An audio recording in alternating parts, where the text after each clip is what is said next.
बिस्मिल्लाहिर्रहमानिर्रहीम। अस्सलाम वालेकुम। हमेशा की तरह वीडियो शुरू करने से पहले आपसे रिक्वेस्ट है कि अगर अभी तक आपने चैनल को सब्सक्राइब नहीं किया तो काइंडली सब्सक्राइब कर लीजिए ताकि आने वाली वीडियोस की नोटिफिकेशंस जो हैं वो आपको इन टाइम मिल सकें।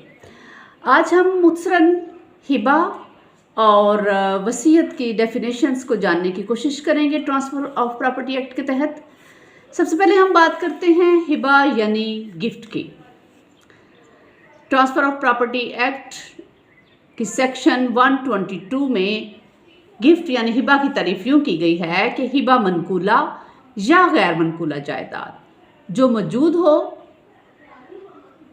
एक शख्स जिसे वाजिब कहते हैं उसकी तरफ से दूसरे शख्स को जिसे महबूब इलैह कहते हैं रज़ाकाराना और बिला बदल यानी विदाउट कंसिडरेशन जो है उसका ट्रांसफ़र जिसे महबूब इलैह या उसकी जानब से कोई दूसरा शख्स कबूल करता है जो ये गिफ्ट कहलाता है। यानी एक शख्स अपनी आज़ादाना मर्ज़ी विदाउट किसी जबर कोर्शन, किसी धमकी, खौफ या डर के अपनी मनकूला या गैर मनकूला जायदाद किसी दूसरे शख्स को without consideration as a gift या हिबा की सूरत में ट्रांसफ़र करता है तो उसे हिबा या गिफ्ट कहा जाता है। और इसमें ऑफ़र और एक्सेप्टेंस लाजमी है, यानी एक बंदा जो गिफ्ट देने वाला है वो ऑफ़र करता है और गिफ्ट लेने वाला बंदा है जो उसको एक्सेप्ट करता है विदाउट कंसिडरेशन, तो फिर वो हिबा जो है वो तकमील पाता है। इसमें सबसे पहली बात आ जाती है कि हिबा करने वाले को वाक़िफ़ कहते हैं और जिसके हक़ में हिबा किया जाता है उसे महबूब इलैह कहते हैं। और उसके बाद हिबा की जाने वाली जायदाद को जायदाद महबूबा कहा जाता है। हिबा की बाबत जो लिखी जाती है दस्तावेज़ उसको दस्तावेज़ हिबा कहा जाता है। हिबा के लिए जो लाजमी शर्त है वो ये है कि हिबा करने वाले को अपनी ज़िंदगी में हिबा करना चाहिए और हिबा कबूल करने वाला भी अपनी ज़िंदगी में ही उसको कबूल करे। जायदाद महबूबा का मौका पर मौजूद होना ज़रूरी है। ये नहीं कि मैं फ़लाँ जगह पे जायदाद ख़रीदूँगा तो फिर मैं वो उसको हिबा करूँगा, नहीं। जिस वक़्त जायदाद हिबा की जा रही है उस वक़्त उसका वजूद में वाक़या होना ज़रूरी लाजमी शर्त है। इसके अलावा हिबा की रजिस्ट्रेशन जो है वो भी लाजमी है और जो जायदाद जो है वो हिबा की जा रही है उसका मौके पर जो कब्ज़ा है या उसको मौके पर ट्रांसफ़र करना जो है वो बहुत ज़रूरी है।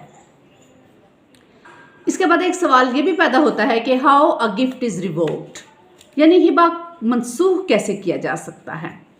Section 126 transfer of property act के तहत हिबा जो है वो चंद अमूर पर मनसूख हो सकता है या उसको रिवोक किया जा सकता है, जिसमें सबसे पहले यह है कि हिबा का इन्हसार ज़माना मुस्तक़बिल पर किसी शर्त के ताबे हो कि अगर फ़लाँ बंदा ये काम करेगा तो फिर इस सूरत में मैं उसको ये जायदाद जो है ये गिफ्ट करूँगा। और अगर वो उस बात पर पूरा नहीं आता, उसमें जो शर्त लगाई गई है, तो फिर हिबा को मनसूख किया जा सकता है।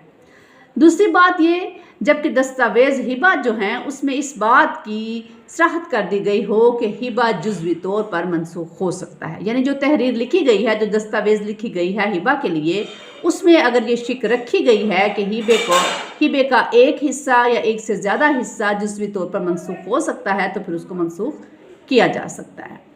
तीसरी बात, हिबा की मनसूखी की तीसरी जगह है कि जहाँ हिबा जो है वो नाजायज़ दबाव, फ़रेब, धोखा, जबर, गलत बयानी या वरगला कर हिबा कायम किया हो तो फिर हिबा करने वाला शख्स उसको मनसूख भी कर सकता है। अब बात करते हैं वसीयत यानी विल के हवाले से। इस्लामी फ़िक़ा के मुताबिक हर आज़ाद, आकिल व बालिग, साहिब जायदाद मुसलमान अपनी जायदाद की तकसीम के बारे में वसीयत कर सकता है। किसी का अपनी वफ़ात के बाद अपनी जायदाद और अमलाक का हक़ मलकियत या हक़ इस्तिफ़ादा दूसरे शख्स को देना जो है वो वसीयत कहलाता है। इस्लामी शरअ के मुताबिक कोई शख्स भी अपनी कुल जायदाद का 1/3 से ज़्यादा जो है वो वसीयत नहीं कर सकता गैर वारसान के हक़ में। दस्तावेज़ वसीयत में जो इस्लाहात इस्तेमाल होती हैं उसमें सबसे पहले बात जो है वो है वसीयत करने वाला। वसीयत करने वाला है उसको वसी कहते हैं और जिसके हक़ में वसीयत की जाती है उससे मौसी कहते हैं। उसके अलावा जिस जायदाद के बारे में वसीयत की जाए उसे मौसी बै कहते हैं। اور اس کے علاوہ جس شخص کو نفاذ وصیت کے لیے مقرر کیا جائے، یعنی وصیت لکھنے والا، یعنی وصیت جس نے اپنے پاس لکھ کر رکھی ہے، اسے وصی کہتے ہیں۔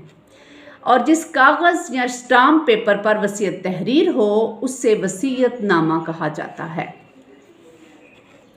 وصیت کی چند شرائط ہیں، جس میں سب سے پہلا یہ ہے کہ وصیت کرنے والا شخص جو ہے وہ 2 گواہوں کے سامنے وصیت کرے اور جس کے نام وصیت کی جائے اس کی پوری وضاحت کرے۔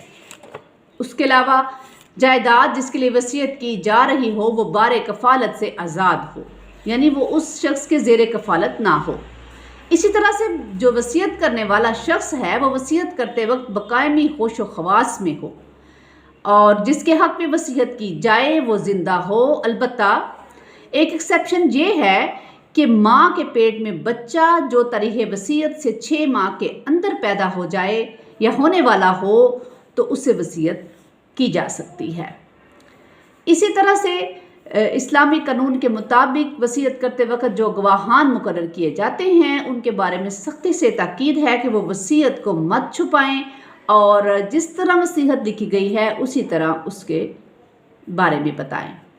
اس کے علاوہ یہ ہے کہ وصیت جو ہے وہ غیر وارثان کے حق میں 1/3 سے زیادہ نہیں کی جا سکتی، اور اگر کوئی شخص ایسا کرے گا تو وہ قانوناً اور شرعاً ناجائز ہوگا اور اس کی درستگی جو ہے اس شخص کی وفات کے بعد بھی کی جا سکتی ہے۔ یہ تھا کچھ وصیت اور گفٹ کے حوالے سے ان کی وضاحت یا ڈیفینیشن جو آپ کے ساتھ شیئر کی ہے۔ نیکسٹ انشاءاللہ نیو ٹاپک کے ساتھ آپ کی خدمت میں حاضر ہوں گے۔ اللہ تعالی ہم سب کا حامی و ناصر ہو اور اللہ تعالی ہم سے راضی ہو۔ شکریہ۔